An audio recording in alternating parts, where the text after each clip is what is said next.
Her cruel mother-in-law imprisoned her in the basement while she was pregnant, believing her husband, a Civil War soldier, had died. But he was alive, and no one knew until he came back. The wind moved like a hush over the open plains, soft as a mother's breath against the brow of a sleeping child. Evening sunlight draped itself over the land in golden ribbons, casting long shadows from the cottonwoods and breaking against the wooden bones of a house that had forgotten how to smile. This house stood alone, hunched and gray on the edge of nowhere, with a roof that sagged like a tired back and windows clouded by time. It did not welcome, nor did it threaten. It simply endured. Inside, quiet ruled. Not the quiet of peace, but the kind that comes after something has broken and no one dares speak of it. The floorboards creaked under the slow, measured steps of Hester Langley, who moved like a ghost that still believed it owned the place. Her face was carved from stone and frost, not old exactly, but hardened by years that had worn her softer parts away. She held a teacup in hands that never shook, though they had buried more than one hope in the hard western soil. She moved through the parlor without glancing toward the cellar door. That door, which had once led to pickled peaches and salted pork, now led to silence, shadows, and secrets. It was locked. She always checked the lock before sleep. Tonight would be no different. Beneath the floor, where light came only through the thinnest cracks between the planks, Marian Langley sat curled like a fern in the cold dirt. She pressed a hand gently against her swollen belly, speaking not in words but in rhythm, a lullaby carried in the thump of her heart, slow and tired. Dust clung to her cheeks and her lips were cracked from air too dry and water too rare. She had been there long enough to stop counting. Days had melted into one another, like candle wax on a hot plate. Her thoughts came in flickers now, not lines. But she remembered. She remembered when the wind carried laughter through these walls. When Eli, her husband, had come home with arms that knew how to hold joy. He had been her stillness in a world that shouted. A soldier once, returned from the horror fields of the East, but never cruel, never hard. The telegram that announced his death had arrived with a government stamp and a stranger's apology. Marian had clutched it like it might burn through her palms.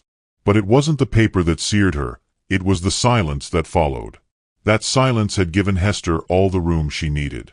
"You'll want to pack," the older woman had said, voice as crisp as snapped twigs.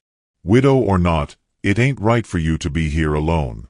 And with a child on the way, people will talk." Marian had blinked, slow and unsure. She had thought the land was hers now, hers and Eli's. She had thought wrong. "There's a place downstairs," Hester had added later. "Just for now. Safer, with the wind and all. You look so pale these days." She hadn't fought. Maybe she should have. But Marian was tired, not just in her bones, but in her spirit. Grief had made her pliable. And when the door closed behind her with the cold metallic clink of a key turning, it was too late for protest. Since then, the days had folded inward like dying petals. Hester brought her water in a tin bowl once every other day. Bread when she remembered. But mostly, there was the dust and the cold, and the low ache in Marian's back that reminded her time was nearing. She whispered stories to the baby sometimes. About fields of wheat taller than a man. About Eli's laugh. About the shape of clouds on a summer day. She spoke them like prayers, offerings to whatever spirit watched from beyond the wood and stone. She wanted her child to enter the world with hope, even if born into shadow. Once, she had cried. Just once, when she thought the baby stopped moving. But the faint flutter came back like a whisper, and she'd smiled in the dark. Above, Hester poured herself a cup of coffee and watched the sun bleed out behind the hills. She did not speak to Marian. She did not answer questions from the neighbors. She had told them that Marian left, ran off to find her sister out east.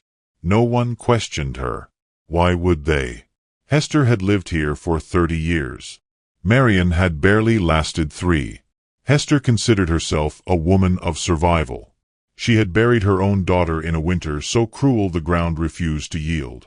She had watched a husband drink himself into rage, and later, into the grave. Hardship had taught her rules. Softness gets swallowed. And Marian, for all her kindness, was soft. Too soft to raise a child alone, too soft to protect the name Hester had spent decades upholding. The basement wasn't cruelty. It was mercy in her eyes. Mercy before scandal. Mercy before shame. But mercy never came in the form of chains. And walls, no matter how thick, couldn't stop truth from growing. Marian hadn't seen the stars in weeks, but she still felt them. She imagined them blinking like sleepy eyes far above her prison. Sometimes she reached toward the ceiling, fingertips brushing splinters, as if she might grasp the light if she reached long enough. Sometimes she dreamed of rivers and rain, of washing her face in cold mountain water. Other times, she dreamed of Eli, not the way he looked, but the way he made her feel. Safe, heard, whole. Once, she heard a voice above her. Not Hester. A girl's voice. Laughing. Skipping. She pressed her ear to the wood and listened. The girl was probably no older than 10 or 11. A neighbor, perhaps. For a moment, Marian thought to call out. But what if the girl told Hester? What if Hester stopped bringing bread? So she swallowed the hope like medicine and stayed silent. The house creaked as the wind picked up. Somewhere, a shutter slapped against siding. Marian closed her eyes. Her child kicked softly, as if reminding her, still here. She whispered again, this time with more conviction. Your papa used to hum when he didn't have words. I think that's where I learned it. There are things that live in sound, even if you don't know what they mean. The baby pressed back against her palm. I will get us out, she murmured. I don't know how, but I will. The night deepened. Above, Hester put out her lamp and settled into bed with a sigh like a closing door. The prairie wrapped the house in cold arms, and the stars blinked on, distant and silent. The wind carried no answers. But it carried Marian's vow. In the cellar, she shifted her weight and leaned against the wall. Her hand moved across the dirt beside her, searching until she found the charcoal stub she had saved. She began to draw on the stone, lines, loops, shapes of things remembered. A tree. A man's face. A bird mid-flight. The baby kicked again, a rhythm inside her, like a second heartbeat. Like company in the dark. She did not know that far off, beyond the blue hills, Eli Langley was very much alive. She did not know he'd buried comrades and stitched his own wounds and read every letter she'd ever sent 100 times until the pages tore. She did not know he'd been making his way home, one aching mile at a time. But some part of her, the same part that refused to give up, the part that kept drawing hope onto stone, believed he wasn't gone. Not really. That kind of love didn't vanish. It waited. It held on. And above her, unseen, a crack in the floorboard widened just enough to let in a sliver of starlight. It touched her cheek like a fingertip. She smiled. And somewhere beyond the horizon, a horse's hoof broke through the silence of morning. The house sat still, unbothered by the wind that rattled the shingles or the dust that rose like ghosts from the prairie. Its bones, bleached gray by seasons of sun and sorrow, held together with the tenacity of things too stubborn to die. The land around it was wide and open, but the walls inside seemed to close tighter with each passing day, shrinking into themselves like a mouth swallowing its own tongue. Inside, Hester Langley moved through her days with mechanical resolve. Her hands, veined and practiced, folded linen, scrubbed counters, stirred pots of thin stew. She did not speak to herself, nor to anyone else unless required. There was a rhythm to her silence, a purpose in her control. She had learned long ago that grief could be domesticated if you kept your routines sharp enough. Grief, after all, had tried to drown her once. She had fought back with vinegar and rules. She rarely looked toward the cellar door now. She didn't need to. She trusted the lock, trusted the thickness of wood and the silence below it. Marian's sounds had grown quieter over time, more infrequent. That was how it always happened. People adjusted to darkness if you gave them long enough. Even birds forget to sing when the sky is taken from them. Marian did not forget. She clung to memory like a root in dry soil, desperate for water. Her body had grown weaker, and the ache in her spine became a constant companion. But her mind remained sharp. She remembered the taste of cinnamon tea, the sound of Eli's boots at the door, The softness in his voice when he read her lines from his worn poetry book. The way he had looked at her, not with hunger, not with expectation, but with deep, steady awe, like she was something sacred he didn't quite understand. That memory lived louder than her captor's footsteps. The cellar had become a world of small rituals. Marion counted cracks in the ceiling, rearranged the stones around her to spell imaginary names, whispered lullabies to her unborn child with a breathy tenderness that made the shadows feel like family. She rationed the crusts Hester gave her, chewing them slow, letting them soften on her tongue before swallowing. Hunger gnawed at her but didn't define her. What defined her was the will not to disappear. She had stopped expecting kindness from above. But kindness came anyway, one afternoon, as a voice. A creak. A rustle. Then a whisper, carried through the floorboards, so faint she thought it might be her imagination. Hello. Marion froze. The word felt like light. Her fingers tightened around the ragged shawl covering her shoulders. Is someone down there? The voice came again, small, unsure, but alive. She moved toward the source of the sound, pressing her mouth against the seam where two planks didn't quite meet. Yes, she breathed. Yes, I'm here. A gasp from above. Then silence. Then the whisper again. Who are you? My name is Marion, she said, each syllable cracking from disuse. I live here, or I did. There was a pause, then the sound of a child's voice, softer now, close to the floor as if the speaker had knelt. My name's Lila. My family's farm is west of here. I bring milk to the lady upstairs sometimes. Marion felt her breath catch. A child. Of course. That explained the voice, the innocence wrapped in its tone like ribbon. Can you help me, Lila? She asked. A long pause. Then, she said you left. That you went east to have your baby with your sister. I never left, Marion whispered. She locked me down here. More silence. The kind that builds behind young eyes trying to understand cruelty they've never had to carry. I have to go, Lila whispered at last. But I'll come back. I promise. And she did.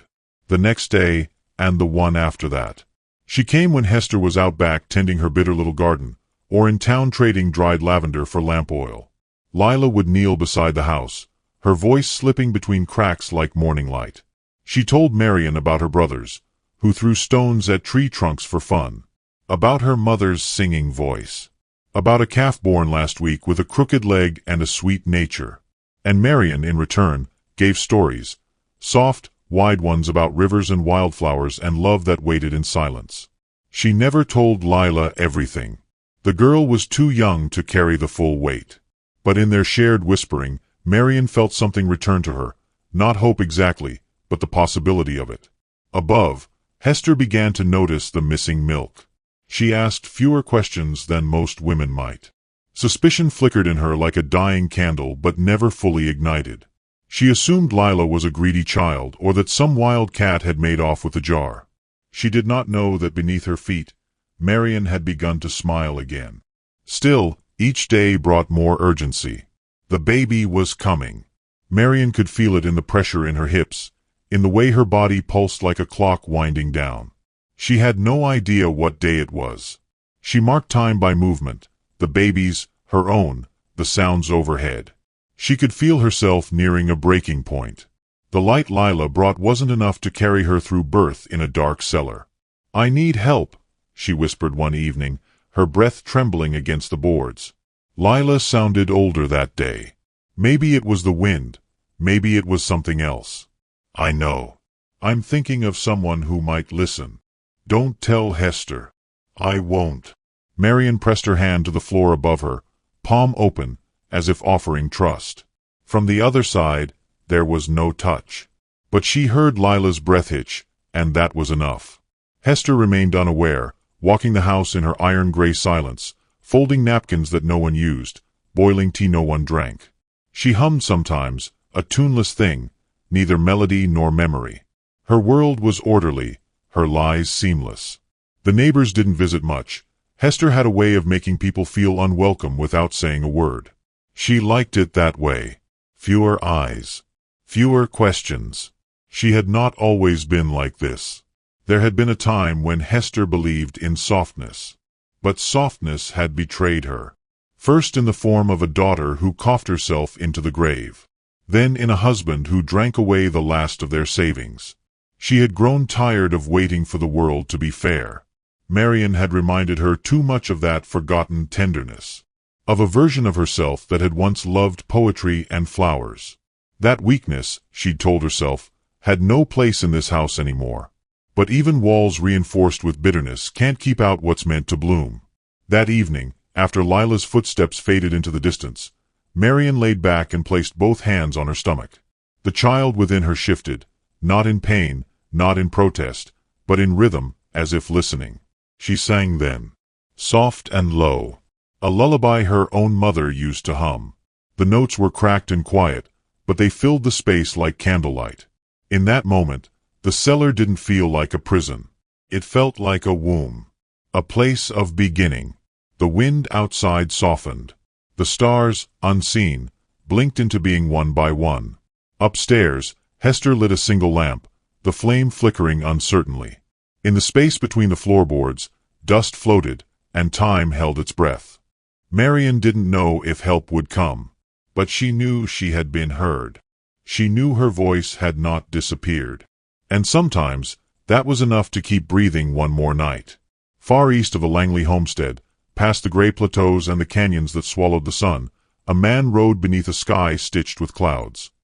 His coat hung loose over his frame, sleeves frayed at the cuffs, and his face bore the kind of quiet that only survivors carry, not joyless, but stripped of illusions. His name was Eli Langley, and he had been to hell and back in blue uniform, then lost to paper and ink by a clerk who mistook a breathing man for a buried one. The bullet that should have ended him had not. It tore clean through his side during a charge at Gettysburg, left him bleeding beside a field of crushed violets and shattered limbs. A farmhand named Cyrus dragged him from the pile and nursed him in a forgotten loft, where his fever fought for weeks against the pull of death. When Eli finally stood again, the war had shifted elsewhere and the world had moved on. He had not died, but news of his survival never outran the death notice stamped with a wax seal and sent westward. 4 weeks, he remained in Pennsylvania, watching seasons change from a borrowed window, trying to rebuild muscle and purpose. Each night he wrote to Marian, his fingers trembling not from fear but from want, the want of her voice, her hands, her calm. He told her everything, the things he'd seen, the faces he could no longer forget, the guilt that clung like damp wool. But he never mailed the letters. Something inside him, pride, perhaps, or shame, convinced him she had moved on. A young widow, beautiful and kind, with family out east who might have taken her in. He imagined her beginning again, hair braided, belly round, surrounded by softness. He didn't want to haunt her doorstep like a ghost risen too late. Still, he kept the letters. Folded and refold. Some were stained from the rain, others from the ink that bled when his hands shook too hard. He read them to himself when the silence grew too long. Then one morning, as spring crept in with its green fingers and birds returned to perch on wire fences, he made up his mind to go home, not as a soldier, but as a man. Home was still far away, but each mile he traveled felt like shedding a layer of doubt. The closer he came, the more the memory of Marian rose in him. Her laughter in the morning, the way she cradled books as if they were kittens, the way she had whispered his name like it was made of honey and hope. Marian, meanwhile, was counting time in heartbeats. The child stirred beneath her ribs more often now. It wasn't kicking, it was shifting, moving with slow intention, like it knew the walls of the cellar were not wide enough to meet the world. Her own body ached under the weight of both pregnancy and despair, but her voice remained steady. Each day, she spoke aloud to the baby, reciting bits of poetry, lines from memory, even fragments of Eli's old letters. She had only a few of them now, the one she had carried in the pocket of her apron the day Hester closed the cellar door. The ink had faded, but the words still hummed with life. "My dearest Marian," she whispered one evening, tracing the letters with her fingertip, "I saw a red bird today, and for a moment I thought of you in that faded dress with the blue flowers. You were laughing. I could hear it, even though I was so far away." She closed her eyes. "I could hear it." Lila returned as often as she could. The girl was quiet by nature, But something about Marian's voice made her bolder, like she was carrying a secret treasure and knew its worth. She began bringing scraps, half a biscuit, a piece of cheese, a strip of cloth soaked in cool well water. Each offering was given without expectation. Marian received them with trembling gratitude. "I told my brother I saw a fox," Lila whispered once. "That's why I come over here. He doesn't ask much. He's busy fixing the roof." "You're very clever," Marian said, and meant it. "Foxes are clever too." Lila smiled. Her eyes had grown older in the past few weeks. Not dimmer, just more alert. She watched the world differently now. She had seen what others had missed. One afternoon, Lila crouched beside the cellar vent, her hands dusty from crawling under the porch. "Marian," she whispered, "do you think your husband is really dead?" Marian hesitated. Then, softly, "I used to believe it. But lately, I don't know. Some days, I feel him nearby. Not like a ghost. Like a breath. Like something unfinished." Lila leaned closer, as if holding her breath might keep the moment from fading. "If I could find someone," the girl asked, "someone who could help, would you want me to?" "Yes," Marian said, the word like a flame. "Yes, I would." Lila nodded, then vanished like a shadow sliding off a wall. In the distance, Eli crossed into Kansas, his boots worn thin, his horse lamed from a stumble near the river. He walked beside it now, tugging gently on the reins, muttering encouragement. He carried only a small satchel, and inside it, the stack of letters never sent. The thought of Marian reading them one day both terrified and comforted him. He wondered if she had waited, if she had remarried, if she would look at him with pity or anger, or, somehow, with love. He arrived in the nearby town of Hayesville 2 days later. Dust clung to his coat, and his eyes were sun-cracked, but the name Langley still opened doors. A shopkeeper remembered Hester. A blacksmith mentioned seeing her in town just last week, trading a jar of gooseberry jam for nails. "No sign of the young missus, though," he said, wiping soot from his brow. "Folks said she left after you passed. Shame that." She was gentle. Eli didn't speak, just nodded and turned toward the plains, his pulse pounding harder than it had on any battlefield. That night, he camped under an old cottonwood, laying on his back with the letters beside him. He pulled one out and began to read aloud. His voice was raspy, but steady.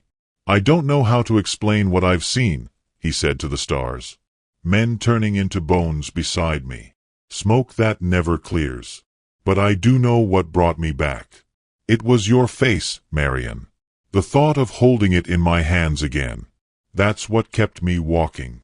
Somewhere, as if by unseen tether, Marian awoke in the cellar, her hand pressed to her heart. She dreamed of water. Not the cruel kind that drowns, but the kind that kisses dry earth. She dreamed of a door swinging open, of light pouring in. Lila had not returned in 2 days, and the silence left a hole in Marian's chest. She feared the girl had been found out, that Hester had caught her listening too close. The older woman had grown sharper lately, her movements more tense, her eyes scanning corners like she expected something to unravel. But Marian held on, even when her lips cracked, even when the hunger twisted. She held on. Eli was coming. She didn't know how she knew, but she felt it in her bones. And the baby, as if sensing it too, kicked once, then twice, a firm rhythm, steady as a promise. Outside, far beyond the reach of the cellar's walls, the sun crept higher over the horizon. Dust lifted from the earth in lazy swirls. A single figure on foot moved slowly across the plain, eyes fixed on a house that had once held everything dear. His hand brushed the letters in his coat. And somewhere deep beneath that house, Marian whispered one last line to the child who had waited so patiently to be born. "He's coming," she said. "I feel it." And the wind, gentle and sure, seemed to answer, as if it too had been waiting for the story to unfold. The prairie stretched quiet and flat beneath a sky the color of tarnished silver, the kind of sky that held its breath before a storm. A soft breeze carried the scent of old earth and dry wheat, whispering through the cracks of the Langley house like a voice trying to be heard. The shingles rattled against the wind's fingers, and somewhere in the distance, a hawk cried once, then fell silent. Eli Langley stood 100 paces from the place he used to call home. The house looked smaller than memory had painted it, more hunched, more weathered, like it, too, had aged in his absence. His eyes tracked every inch, the sag in the porch rail, the missing shutter on the second floor, the soot stain above the chimney he'd once cleaned with his own hands. But it was the stillness that struck him hardest. There was no music in the windchime Marion had hung from the eaves. No smoke curling from the stovepipe. Just quiet, thick, and watchful. He tied the reins of his horse to the broken fence post and stepped onto the porch with the caution of a man approaching a grave. The door creaked open before he could knock. Hester stood in the doorway, dressed in black like always, her spine straight and chin set. For a heartbeat, she looked at him as if seeing a ghost, her face paling beneath the lines that time had etched like frost. "Eli," she said, not as welcome, but as fact. He removed his hat slowly, his voice dry from road dust. "I got home as soon as I could." Her mouth twitched, something bitter behind the eyes. "You're late." "I know," he said. "Where's Marion?" A pause. "Not long, but just long enough." "She left," Hester answered, each word wrapped in ice. "Months ago. After the telegram came. Said she couldn't stay. Took her troubles east." He stared at her, the words drifting toward him like ash. "She left. She wasn't fit to stay here alone. Not in her state. I suppose she had her reasons." His eyes narrowed, something old and sharp waking in him. "Did she leave any note? Any word?" "She said her goodbyes," Hester replied too quickly, her hands tightening on the edge of the door. "There's no use stirring it up again. It's done." But Eli had learned in war how to read the things men tried to hide. He saw the tension in her shoulders, the way her eyes flinched toward the floor and then away again. He stepped past her without asking permission. Inside, the air was thick with dried herbs and something fainter, something wrong. He glanced around. The parlor was neat, too neat. Every book aligned, every surface scrubbed. But the hearth was cold, and a layer of dust coated the top of the rocking chair Marion used to sit in. Her embroidery basket was gone. So was her coat. But a scarf remained. Torn, faded, blue with embroidered daisies. He picked it up from the corner of the stove, where it had been stuffed halfway into the kindling bin. The threads were scorched at one end. He rubbed the fabric between his fingers, his throat tightening. This was hers. "She must have forgotten it," Hester said from behind him. "She wouldn't forget this." His voice cracked, not from doubt, but certainty. "She made it while I was away. She wore it every day." Silence stood between them like a blade. "Where is she, Hester?" Her lips pressed together in a line that once held him's but now held only contempt. "She was too soft, Eli. She needed someone to make choices for her. I did what had to be done." His blood turned cold. The floor beneath his feet gave a soft creak, and his ears strained. There it was again, a noise. Faint. A sound no louder than a breath beneath the floorboards. Not wind. Not house settling. A voice. He dropped the scarf and moved toward the kitchen, heart pounding in his chest. The cellar door stood shut, bolted from the outside. He turned the latch. "No." Hester's voice broke open like thunder behind him. "Don't you open that door." But he already had. The darkness inside smelled of earth and time. The stairs groaned under his weight as he descended, calling softly, "Marion!" No answer.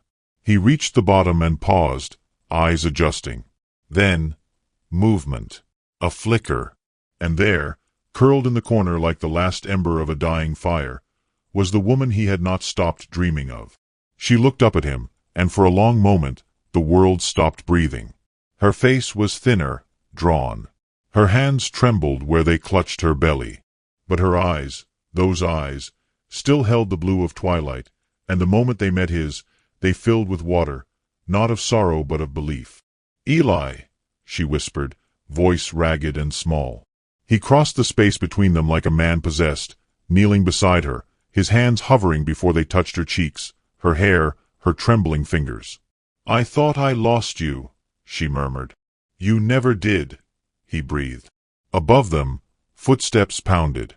A door slammed. But down here, time curled inward like a secret kept too long. "I knew you weren't dead," she said, trying to sit upright, but he steadied her gently. "You held on," he said. "You saved our child. I didn't do it alone." She glanced toward the small vent at the ceiling. "There's a girl, Lila. She brought food. She listened." He nodded, gripping her hand. "We'll thank her together. When you're safe." She leaned into him, the weight of months dissolving in the curve of his arms. For the first time in so long, her breath came without fear. He carried her up the stairs, one arm beneath her knees, the other around her back. Her hair brushed his chin, and he inhaled the scent of dust and lavender. Hester stood in the parlor, face tight with disbelief and fury. "You'll regret this," she hissed. "She would have ruined you. She already has." But Eli didn't answer. He turned and stepped out the door, the wind wrapping around them like a shield. Behind him, the house groaned as if it knew the truth had been let loose, and it would never rest easy again. He laid Marion gently in the wagon he had borrowed from town and wrapped her in a blanket. Her head rested against his chest as they began the slow ride back. No words were needed. They had survived. From the brush, a small figure stepped into view, Lila watching with wide eyes. Eli nodded to her, and the girl ran forward, slipping her hand into Marion's, silent as always, steady as ever. As the wagon rolled away, the house behind them shrank, swallowed by horizon and dusk. And though the land was dry, something in it felt ready to bloom. Eli looked at the woman beside him, the child within her stirring again. "I remembered your eyes," he whispered. Marion smiled through her tears. "That's all I needed." The sun rose slow the next morning, painting the land with the soft amber of things trying to begin again. The wind, for once, was quiet. It carried no warnings, no cold whispers through the grass, only the scent of dew and dust and something sweeter lingering just beneath the surface, as if the earth itself were relieved to finally exhale. Eli Langley stood at the edge of the porch of the old mining shack where he and Marion had taken shelter the night before. His hands were calloused and still stained with yesterday's dirt, but they no longer shook. In the cradle of his arms, he held a hammer and a strip of linen soaked in warm water. Behind him, through the open door, Marion lay resting on the cot he had made from cedar planks and old wool blankets. Her face was pale but not hollow anymore. Exhaustion clung to her like smoke, but so did life.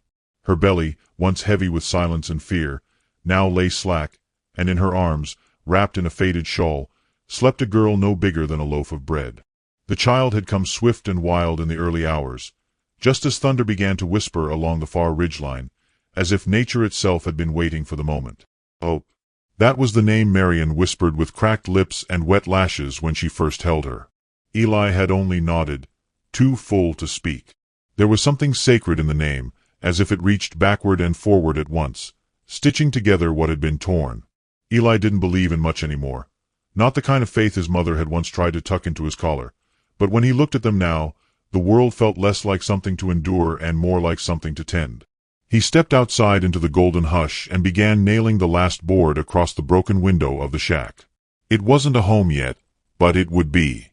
He was still working when he heard the slow approach of hooves. 3 riders came up the slope, their silhouettes tall and narrow against the light. The lead wore a deputy's badge, his coat dusted with travel.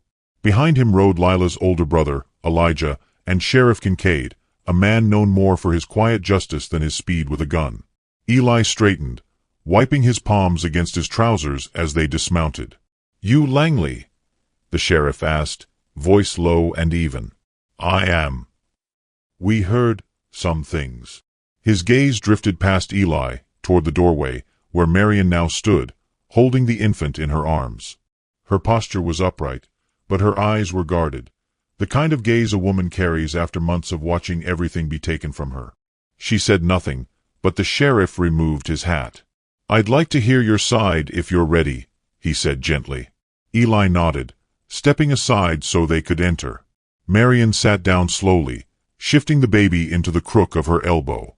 Lila's brother remained near the wall, arms crossed tight, eyes darting like a boy trying to understand too many adult things at once. The sheriff, on the other hand, listened without interruption as Eli and Marion spoke. First one, then the other, each word heavy but sure. They told it all: the telegram, the basement, the days without light, the girl who brought food and hope. Marion's voice didn't crack until she mentioned the way Hester had stopped bringing water near the end. Eli's jaw clenched, but he didn't interrupt. He let her speak, let her reclaim her voice. The baby slept through it, mouth twitching now and then like she was already dreaming of something better. When they finished, the room was quiet. Outside, a hawk screamed across the open sky, circling once before vanishing. "She's still in the house?" the sheriff asked. Eli nodded. "She hasn't left since," Marion added. "I think she believed no one would come." The sheriff sighed and rubbed a hand over his face. "Some people think silence is a kind of power. But truth catches up, one way or another." He turned to leave, then paused. "We'll need you both to give a full account in town. Not just for justice. For clarity. Rumors move fast." "We'll be there," Eli said. The men left as slowly as they came, their dust hanging in the air long after the hooves faded. Eli returned to Marion's side. She reached for his hand, their fingers tangling in the quiet. Later that afternoon, they took the wagon back to the Langley house. It stood unchanged, as if the sun had forgotten to warm its walls. The garden was dry, the porch broom still leaning against the doorframe. A lone crow sat on the roof, watching. Sheriff Kincaid approached first, his badge glinting in the light. He knocked once, firm and without hesitation. When the door creaked open, Hester stood there, shoulders straight, lips pressed into that same pale line. "I heard you coming," she said. "We're here to speak on behalf of Marion Langley," the sheriff replied. "And on account of confinement without law or warrant." Hester didn't flinch. She wasn't right. Not after he died. She needed watching. "Is that what you call it?" Eli asked from behind the sheriff, stepping into view. "She needed love. She needed support. You locked her in the dark like she was nothing." "She was weak," Hester snapped. "She cried every night for weeks. She would have lost the child if I hadn't." "She didn't lose the child," Marion said, voice rising behind them. "She survived despite you." Hester looked toward her, and for a second, a brief, flickering second, something cracked in her eyes. Not remorse, perhaps, but recognition. A memory of her own daughter. The one who had died in winter, who had wept quietly in her fever, whom Hester had tried and failed to save. But the moment passed. "You have no idea what I've given to this land," Hester whispered. "What I've buried to keep this family name from shame." "Names don't mean anything when you bury people with them," Marion replied. The sheriff stepped between them. "You'll come with us. There'll be a hearing." Hester didn't resist. She stepped forward, hands folded, eyes ahead. She passed Marion without looking, but her fingers twitched slightly as she walked by the child wrapped in her arms, a glance of something buried so deep it couldn't quite bloom. The house emptied. The echo of footsteps faded. Marion stood still for a long time before walking inside. The air was thinner now. Not pure, not yet, but lighter, like windows had been opened in rooms long closed. Eli walked with her, taking slow steps through the house. They said nothing. They didn't need to. Every doorway they passed was a reminder. Every beam, every stair, a monument to what they had come through. That night, they didn't return to the shack. They stayed. The house was no longer Hester's. Eli pulled out the old letters, the ones he had never sent, and burned them in the hearth, one by one. Not in anger, but in ceremony. The words had served their purpose. They had carried him through the miles. But now Marion was here, and she deserved new words. They slept together in the parlor, the baby between them, firelight casting slow shadows on the walls. The weeks that followed were quiet, but not still. Neighbors returned. Some brought food. Others brought apologies, none owed, but freely given. Lila came often, her hair in braids, her eyes bright. Marion gave her the scarf Hester had tried to burn, and Lila wore it like a badge. The trial was brief. Hester didn't protest the charges. She answered questions in clipped phrases, neither pleading for mercy nor denying the truth. When the verdict came, 6 months at the county house with mandatory care and observation, she nodded once and said, "That's fair." She never returned to the Langley homestead. Marion and Eli planted sunflowers that spring. They tore down the cellar door and replaced it with open stairs. Marion lined the walls with shelves, filled them with jars and books and blankets. It became a nursery, a place of warmth. Hope grew fast. She cried loud and laughed louder. Her hair came in dark, her eyes pale, a storm and a sky all at once. And one summer night, when the stars hung low and warm in the velvet sky, Marion rocked her daughter on the porch and whispered, "You came from the dark, but you were never born of it." Eli leaned against the post, his eyes on the horizon. The wind played through the grass, gentle and full. He looked at Marion and spoke as if to her soul. "You saved yourself, you know." She smiled. "No, I was seen. And that was enough." And somewhere in the distance, a train whistled, not mournful, not lonely, but strong. A sound of passage, of forward motion, of time choosing to move forward. The dust had settled, and the truth stood.